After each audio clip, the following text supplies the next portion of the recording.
And if you're just tuning in, you're watching us, Annie and Zamel. And just now, we were talking about how internships are really important, especially in PR companies, right? And this goes in line with what we're going to talk about after this. Yeah, that's right. Because when you are in a, well, PR is basically, as we mentioned earlier, you know, you need to be a people's person. You need to be a person who has the drive for that industry. And at the same time, you have to be a team player. You don't stand out, you know, just on like an island. So going back into the conversation we're going to have with Murshidah, it's pretty much the same thing. How do you work well in a team? How do you learn to work well in a team? And again, it's not only in the work area, it's also for your personal life, isn't it? So let's welcome Murshidah Syed, motivator, resident motivator.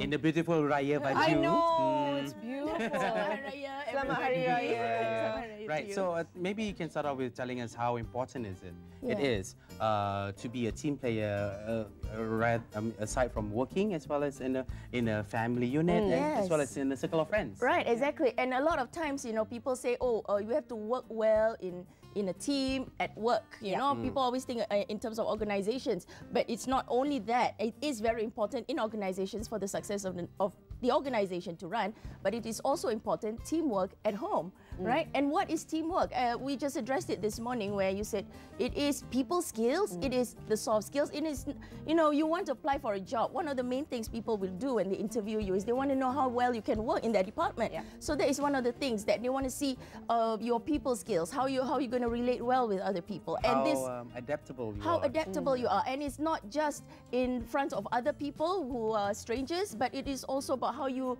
are working with the people who are near you, like your family members as well. And I'd like to address this because people always like say, oh, work is work, at home is at home. That's right. But I personally believe that the energy either place can affect either place. You know, the energy that you have at work can also go into the family, and the family vice versa.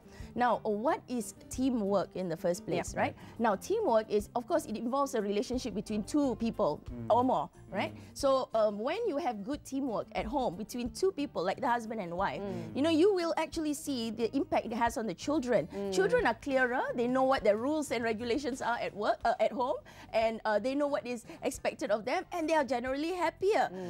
When the teamwork is, both parents are aligned, they are not arguing in front of kids. I think we have addressed this before, where parents argue, and it has an impact on the kids. Children, and that is how significant it is in the family. You know, it affects not only the children, but also the quality of the relationship between the spouses. All right. Right? And then at work, if you're talking about, you know, you're talking about company goals, achieving company mission, vision, and your values, when there's proper teamwork and people are aligned and they're aware what everybody's doing and what their roles and responsibilities are, it makes it much easier for people to be able to align themselves and fulfill the organization's goals. And, you know, the profit margin, the customer service, all comes with that. Well, Murshidah, when we talk about, I suppose we agree completely when you say, you know, be a team player at any level, personal or even, you know, at work.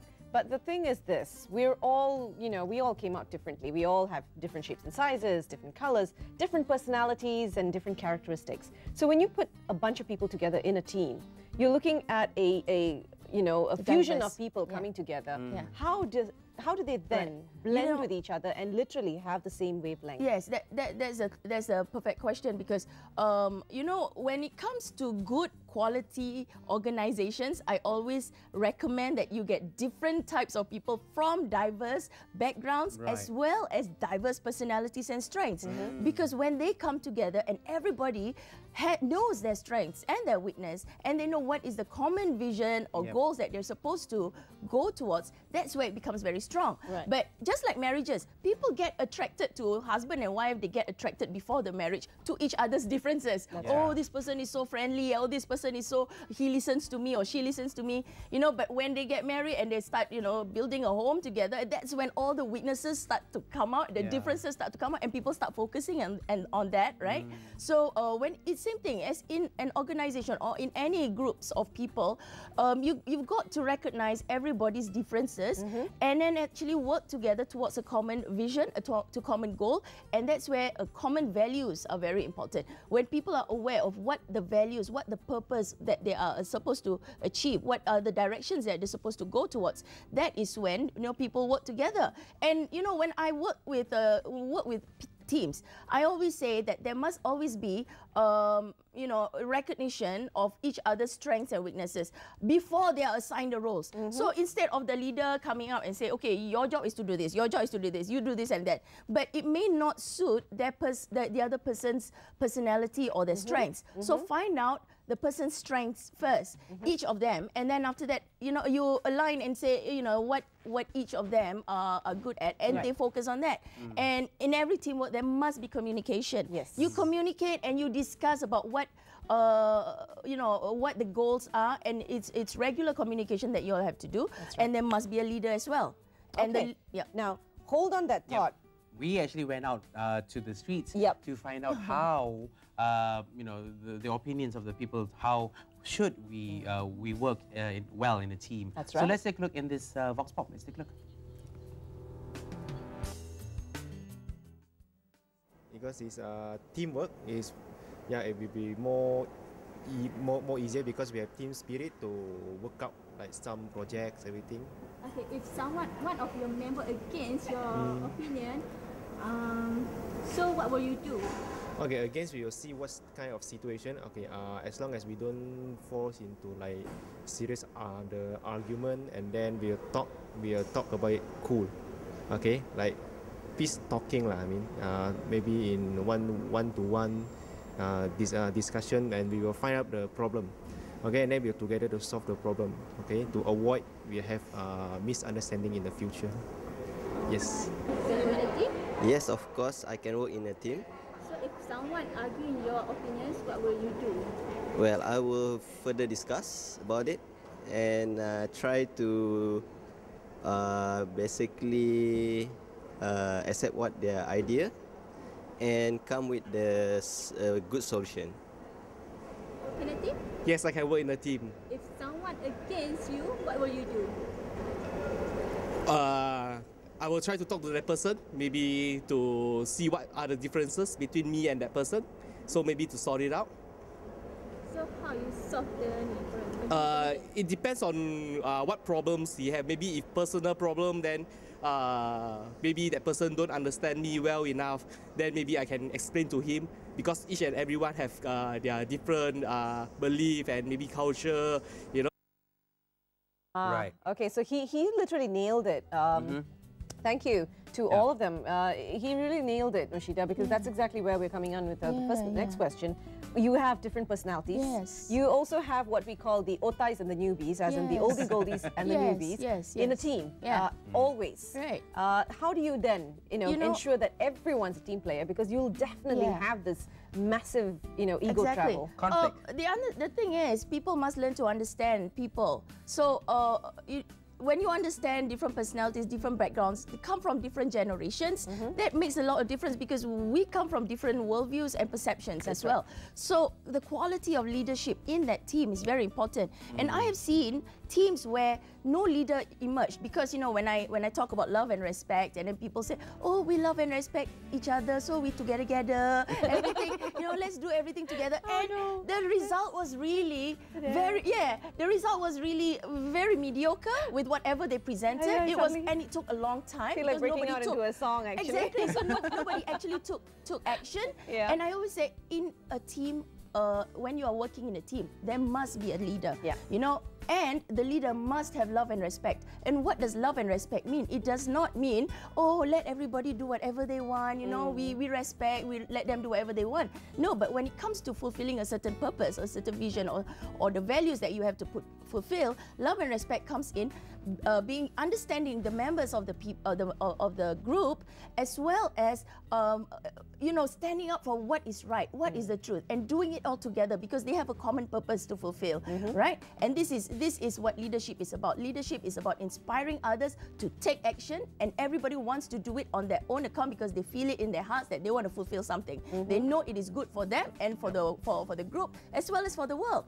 All right, so this is what a good leader does. But a lot of times when I train all different genres of people and different industries, right? I always get things like, oh, because I'm the leader, everybody must listen to what I say. You must listen. I tell you, you must do. That is what a leader is. But sorry, I don't mean to interject, but I just need to ask you, is that because of the fact that that is the kind of mindset people are coming in with into a particular industry? Yes. That I am now your boss, and thus, you know, I say jump and you say how high. And that was that was how leadership. Well, some people practice that kind of leadership before during the industrial age, during the factory age, where everybody say you have to protect yourself, if otherwise your finger gets cut. So you got to put your finger out, you do this, so everybody follows it. But now, in terms of the information and spiritual awareness age, you know, it does not work that way. Where whatever I say goes. Where leadership comes in now in a team is you have to collaborate. You have to make sure that everybody knows what they have to do. You inspire them into action. And I believe whatever I said, that this is the difference between the boss and the leader. I like just go to my Facebook and ask me for this. I can forward you the picture. It makes a lot of difference. And bosses do not work nowadays. You know, it does not work as well as before, possibly. Leadership is what is needed. When in your years of training, Murshidah, and I know you've, as you mentioned, you come across, you know, a very interesting cloud of people, you know, of various ethnicities and various characteristics and personalities and backgrounds. Do you see more of the bosses or do you see more of the leaders in the industry? Well, I see both. And the people who are the leaders in the industry, I can see the effect it has on the organizations where people are really happy. You can see the goals are aligned, and then the work was done. People actually look forward to going to work. And you know, I love the break times during my courses because people come up to me personally and I get to hear things from their point of view that they don't want to share, you know, in the class. And it's always to do, you know, when people are upset or they feel stressed out, it is always to do with the boss or the boss that they're working for. But when they are respecting the leader, even if the leader is a boss, you know, but he's not a bossy leader, right? He inspires them to take action. It's different. The way they talk about the person is with so much respect, and they would do anything for that person, and they would do anything to fulfill, you know, the job or make the person happy. So you need a leading boss rather than a bossy leader. Yes, exactly. How do you change a bossy leader to become a leading boss? Well, he has to be aware in the first place, because sometimes it's when you are not aware, it is something that you are taught from very young. So this is what you see. Oh, I see my father raising the children in the house like that. So that is what leadership is. I see how my boss treated other people, and that is what leadership is. But you see, if you're going to leave a legacy in this world, what kind of legacy would it be? You know, Khalil Gibran said it very well. He said it is not about how you make other people, or it's not what you do, it's not what you say, but it's how you make other people feel that has you know, a lot of impact on you. I have to ask you this again, not being, you know, not to put my own kind down. Nothing to do with my own kind now, as in, you know, I'm not going into telling women are bad, but it's just that I need to ask you this. Okay. I knew it. Our kind, is it? Knew it. But I have to ask you this. There is a saying in the you know, workforce that says female or rather lady bosses are really worse than male bosses. Women bosses are terrifying because they are always out there to prove something. The fact that they are women. Oh, well said.